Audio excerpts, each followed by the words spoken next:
Assalamualaikum warahmatullahi wabarakatuh. Alhamdulillah, wassalatu wassalamu ala rasulillah wa ala alihi wa sahbihi ajma'in, amma ba'd. Kaum muslimin, semoga dirahmati oleh Allah subhanahu wa ta'ala. Seorang muslim tentunya pernah membaca Al-Quranul Karim. Diharapkan ketika dia membaca Al-Quran, hatinya juga ada pada Al-Quran, tidak pada ad-dunya. Banyak dari seorang muslim ketika membaca Al-Quran, hatinya masih mengingat dunia yang sebelum dia membaca Al-Quranul Karim.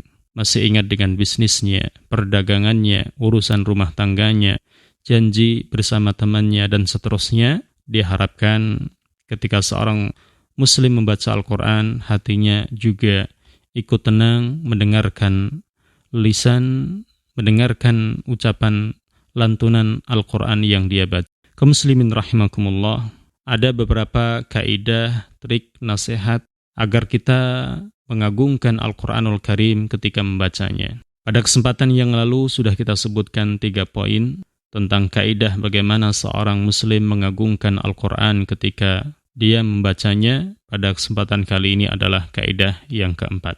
Berkata Syekh Muayyad Abdul Fattah Hamdan hafizahullahu ta'ala dalam kitabnya Ta'zim Qadril Qur'anil Azim inda tilawatihi, kaidah yang keempat, taharatu inda tilawatil Qur'an wa hamlihi wa lamsihi.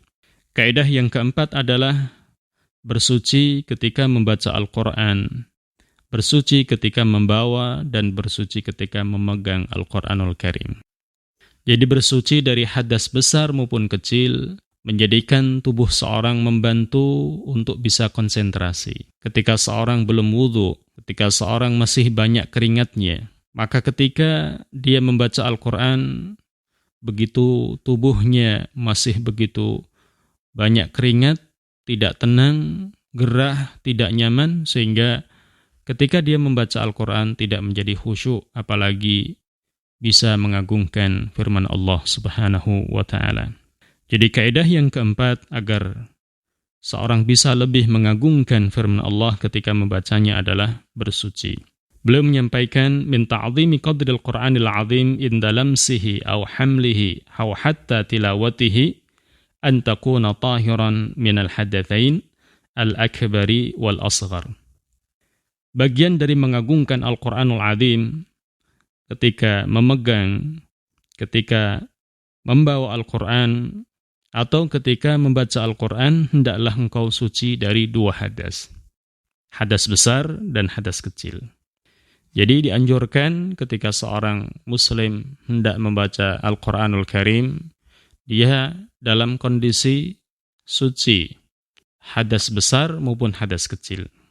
Faqad ajma'al ulama rahimahumullahu ta'ala ala anna tilawatal Qur'an aw lamsahu ala taharatin afdalu wa akmal, ba'idan an ayyi khilafin fiqhiyyin. Beliau menyampaikan, para ulama rahimahumullahu ta'ala telah sepakat bahwa membaca Al-Quran atau memegang Al-Quran dalam kondisi suci itu lebih mulia dan lebih sempurna. Jauh dari perbedaan para ulama dalam masalah ini. Jadi diharapkan orang itu bisa bersuci, ya, dan ini lebih utama daripada ketika seorang membaca Al-Quran tidak dalam kondisi suci.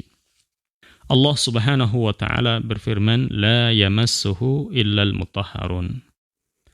Dan Al-Quranul Karim tidak disentuh kecuali makhluk yang disucikan. Yang dimaksud di sini adalah para malaik. Syekhul Islam rahimahullahu ta'ala menyampaikan dalam sebuah ucapan beliau yang mulia, ucapan yang dinukil oleh Al-Imam Ibnul Qayyim. Beliau sebutkan dalam kitab At-Tibyan fi Aqsamil Qur'an, فَإِذَا كَانَتِ الصُّحُفُ الَّتِي فِي السَّمَاءِ لَا يَمَسُّهَا إِلَّا الْمُطَهَّرُونَ. Apabila suhuf yang ada di langit sana tidak disentuh kecuali yang disucikan oleh Allah, فَكَذَلِكَ الصُّحُفُ الَّتِي بِأَيْدِينَا مِنَ الْقُرْآنِ لَا يَنْبَغِي أَنْ يَمَسَّهَا إِلَّا طَاهِرٌ. Begitu pula suhuf yang ada di tangan kita, yaitu Al-Quranul Karim, tidak sepantasnya seorang muslim memegangnya kecuali dalam kondisi suci. Kaum muslimin rahimakumullah. Jadi dianjurkan seorang bisa bersuci sebelum membaca Al-Quranul Karim. Disebutkan athar dari Umar ibn al-Khattab radhiyallahu an, dari Ubaidah radhiyallahu anhu, beliau mengatakan, kana Umar yakrahu an yaqra al-Quran wa huwa junub. Dulu Umar ibn al-Khattab membenci seorang membaca Al-Quran dan dia dalam kondisi junub. Dan ini disebutkan dalam Ma'rifatul As-Sunan wal Athar karya Al-Imam Al-Baihaqi.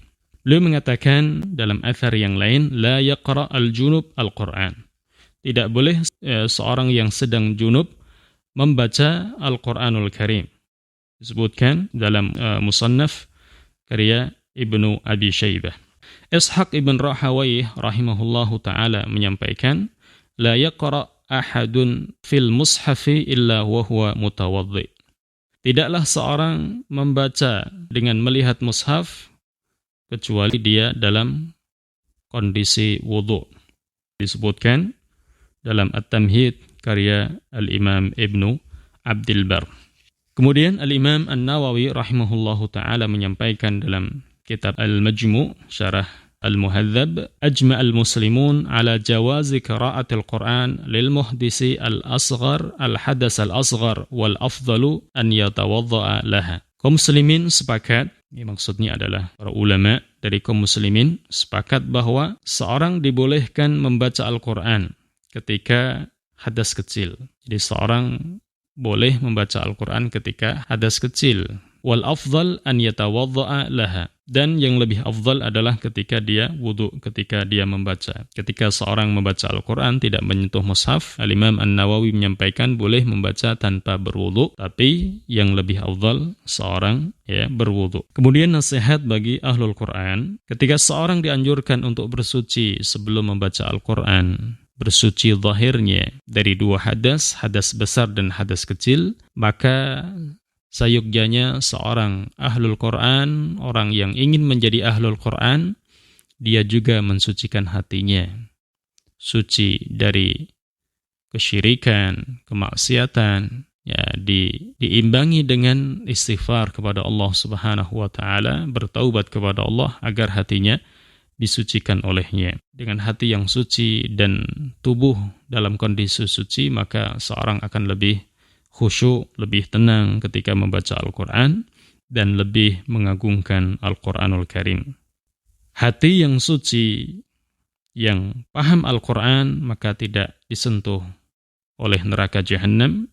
Rasulullah sallallahu alaihi wasallam menyampaikan, "Lau ju'ilal Qur'an fi ihabin summa ulqiya finnar mahtarak." Kalau seandainya Al-Quran ini ditulis di sebuah kulit yang sudah disamak, kemudian dilemparkan ke dalam api, tentulah kulit tersebut yang ada Al-Quranul Karim tidak terbakar. Hadis ini diriwayatkan oleh Al-Imam Ad-Darimi dalam sunannya, disahihkan oleh Syekh Albani dalam As-Silsilah As-Sahihah. Kaum muslimin rahimakumullah. Jadi inilah kaidah yang keempat agar hati kita lebih mengagungkan Al-Quran ketika membacanya, yaitu hendaknya kita bersuci sebelum membaca. Demikian, insyaallah kita lanjutkan pada kaidah yang kelima. Semoga bermanfaat. Wassallallahu wasallam ala nabiyyina Muhammad. Wassalamualaikum warahmatullahi wabarakatuh.